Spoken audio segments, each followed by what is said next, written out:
Hello everyone students, हमने previous session में अपना मीनिंग किया था बिजनेस एनवायरनमेंट का और नेचर की थी what are the nature of business environment. आज हम करते हैं what are objectives and components. ठीक है, ऑब्जेक्टिव्स हम करते हैं। ऑब्जेक्टिव्स क्या है बिजनेस एनवायरनमेंट के कि अगर हम अपने एनवायरनमेंट को जिसमें हमारे बिजनेस को सर्वाइव करना है उसकी स्टडी करेंगे तो हमें बहुत सारी नॉलेज मिलेगी, इन्फॉर्मेशंस मिलेंगी। ठीक है, तो फर्स्ट इसका होगा knowledge of informations. Every businessman should be aware about the current environment of the business to change accordingly. जो हमारी करंट सिचुएशन चल रही है, जिस इन्वायरमेंट के अंदर हमें अपने बिजनेस को रन करना है, अगर हम उसकी स्टडी करेंगे तो हमें बहुत सारी इन्फॉर्मेशंस मिलेंगी जिसके अकॉर्डिंग हमें चेंजेबल इन्वायरमेंट में अपने आप को, ठीक है, हम उस अकॉर्डिंगली फिट कर सकते हैं, अकॉर्डिंगली चेंजेस हम एक्सेप्ट कर सकते हैं। Second is basis of decision.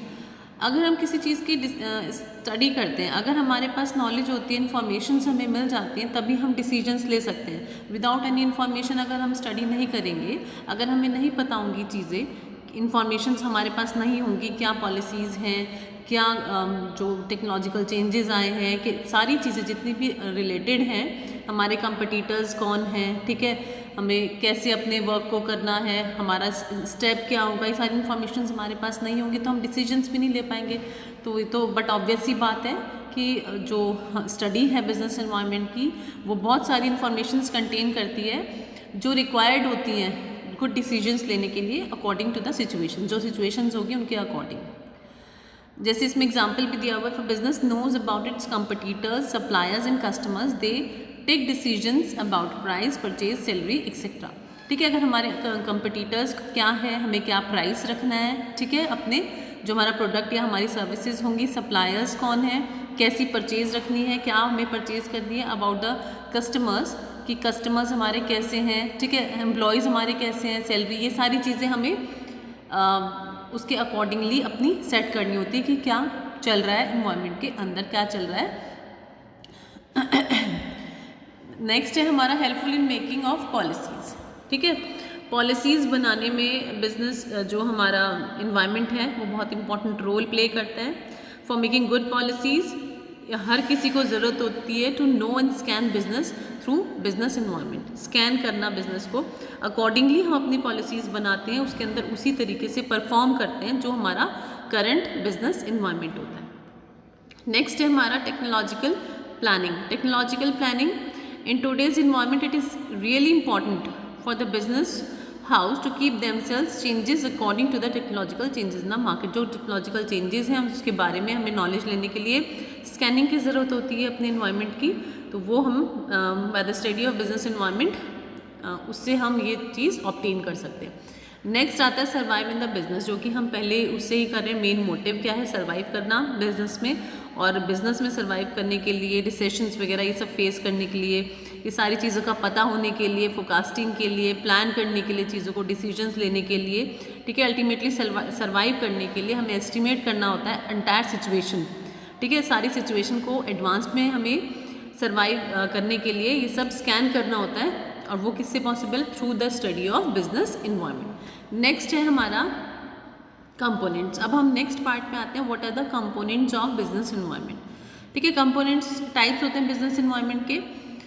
हमने देखा था इंटरनल एक्सटर्नल इन्वायरमेंट होता है। इंटरनल एक्सटर्नल जो कंपोनेंट्स हैं वो होते हैं किसी भी इन्वायरमेंट के, तो इंटरनल इन्वायरमेंट होता है, एक्सटर्नल फर्दर डिवाइडेड होता है into micro and macro. Micro कौन से होते हैं, जो कंपनी से डायरेक्टली रिलेटेड होते हैं, जो भी एलिमेंट्स हैं वो माइक्रो इन्वायरमेंट में आते हैं। मैक्रो जो कि हमारे कंट्रोल में बिल्कुल भी नहीं होते, रिलेटेड मतलब इंटरनल जो एक्सटर्नल आपका इन्वायरमेंट है वो सारे जो कंपोनेंट्स हैं वो सारे वही होते हैं, उसके एलिमेंट्स जो हमारे रीच में नहीं होते, जो कंट्रोलेबल नहीं होते। और इंटरनल इन्वायरमेंट में क्या है, हमारे जो इंटरनल इन्वायरमेंट में जो हमारी रीच में होते हैं, जिन पे हम कंट्रोल कर सकते हैं, दीज आर इंटरनल इन्वायरमेंट। जैसे financial resources, physical and human resources, ठीक है, जो हमारे वर्कर्स हैं, ऑब्जेक्टिव क्या है हमारे बिजनेस का, वर्क एनवायरनमेंट कैसा है, कॉरपोरेट इमेज कैसी है वो हम अपने आप बनाते हैं अपनी, लेबर मैनेजमेंट कैसा है, हमारा रिलेशनशिप कैसे हैं लेबर मैनेजमेंट से, टेक्नोलॉजिकल कैपेबिलिटीज़ हमारी कैसी हैं। Now come to internal environment. हमारा फर्स्ट पार्ट आता है इंटरनल इन्वायरमेंट, कंपोनेंट्स का। Internal environment refers to factors existing within a business firm. These factors are generally regarded as controllable factor. जो controllable factor होते हैं because the company has control over these factors. In factors के ऊपर company का control होता है तो इनको हम controllable factors भी कहते हैं. जैसे financial factors हैं. Financial factors हैं factors जैसे financial policies हमारी क्या है, financial procedure कैसा है, capital structure are also an important internal environment affecting business performance, strategies and decisions. ये हमारा हम इसको मेक ओवर करते हैं, हम इसको इस पर वर्क करते हैं, अकॉर्डिंगली हम इसको डिसाइड करते हैं. तो हमारा क्या है, ये हमारी परफॉर्मेंस को, स्ट्रैटेजीज़ को, डिसीजन को बहुत हद तक ये क्या करता है, कंट्रोल करता है. नेक्स्ट आता है हमारा physical and human resources. Human resources जो हमारे होते हैं, ह्यूमन रिसोर्सेज में आता है हमारा जो भी मैन पावर है. ठीक है, the characteristic of the human resources like skill, quality, morale, commitment etcetera contribute to the strength and weaknesses of an organisation. जो हमारी स्ट्रेंथ और वीकनेसेस है वो कहाँ से, ये सबसे इंपॉर्टेंट एक फैक्टर होता है किसी भी ऑर्गेनाइजेशन का, HR जो ह्यूमन रिसोर्स है. ठीक है, इसकी कैरेक्टरिस्टिक्स हैं, उसकी स्किल्स हैं, क्वालिटीज़ हैं, मॉरल कमिटमेंट, जो भी चीज़ें हैं ये बहुत लार्ज एक्सटेंट तक इफेक्ट करती हैं किसी भी बिजनेस ऑर्गेनाइजेशन को. तो यही हमारी जो स्ट्रेंथ है, वीकनेसेस को डिसाइड करती है कि हमारी स्ट्रेंथ कितनी हो सकती है और हमारी वीकनेसेस क्या है, या हमको कैसे अपनी वीकनेस को कवर करना है, हमको कैसे उस पर होल्ड करना है. ठीक है, नेक्स्ट आता है हमारा objectives of business. Objectives of business, ये हमारा ऑब्जेक्टिव हम खुद से डिसाइड करते हैं, हमारे हाथ में होता है. ठीक है, the business domain of the company, direction of development, business policy etcetera guided by the objective of the company. जो ऑब्जेक्टिव होगा, जो हमने ऑब्जेक्टिव सर्टेन किया, जो हमने ऑब्जेक्टिव बनाया है, वो लार्जली डिपेंड किस चीज़ पे करते हैं कि हमने क्या सेट किया है, हमारे प्री डिटरमाइंड ऑब्जेक्टिव्स क्या हैं, उसके अकॉर्डिंगली हम डायरेक्शन जो है डेवलपमेंट की या बिजनेस पॉलिसीज़ हैं उन सब पे वर्क करते हैं. तो ये भी कंट्रोलेबल फैक्टर हो गया. Now next is work environment. हमने कैसा वर्क इन्वायरमेंट प्रोवाइड करा हुआ है इन अवर फर्म. ठीक है, तो वो भी हमारे एक कंट्रोलेबल फैक्टर हुआ. हमारे हाथ में ऑर्गेनाइजेशनल स्ट्रक्चर है, जो कंपनी पॉलिसीज़ हैं, अकॉर्डिंगली जैसे हमारा इन्वायरमेंट चलता है, फिर ऑर्गेनाइजेशन का प्रोफेशनलिज्म कैसा है इन मैनेजमेंट में. ठीक है, वो सब कहाँ पे होता है, अपनी ऑर्गेनाइजेशन के अंदर. हम अपने हिसाब से उसको चेंजेस करते हैं, अपने हिसाब से उसको मेंटेन करते हैं. तो ये भी इन्फ्लुएंस करता है हमारे बिजनेस डिसीजंस पे. जितना हाईली, जितना गुड वर्क इन्वायरमेंट होगा, उतना ही मोर एंड मोर ग्रोथ होगी किसी भी बिजनेस ऑर्गेनाइजेशन की. Now next is company image and brand. ठीक है, इमेज क्या है, जो हमारे कैसे हमारे कॉन्टैक्ट्स हैं, कैसी हमारी परचेज और सेल्स कॉन्टैक्ट्स हैं, कैसी हमारी जो रेजिंग फंड्स या फॉर्मिंग जॉइंट वेंचर्स, ये सारी जो इमेज है हमारी, वो भी हम अपने आप बनाते हैं. और वो हमारी क्या चीज़ क्रिएट करती है, गुडविल क्रिएट करती है, हमारी इमेज क्रिएट करती है हमारी ब्रांड की. ठीक है, नेक्स्ट आता है लेबर मैनेजमेंट रिलेशनशिप. ये भी एक इम्पॉर्टेंट फैक्टर है.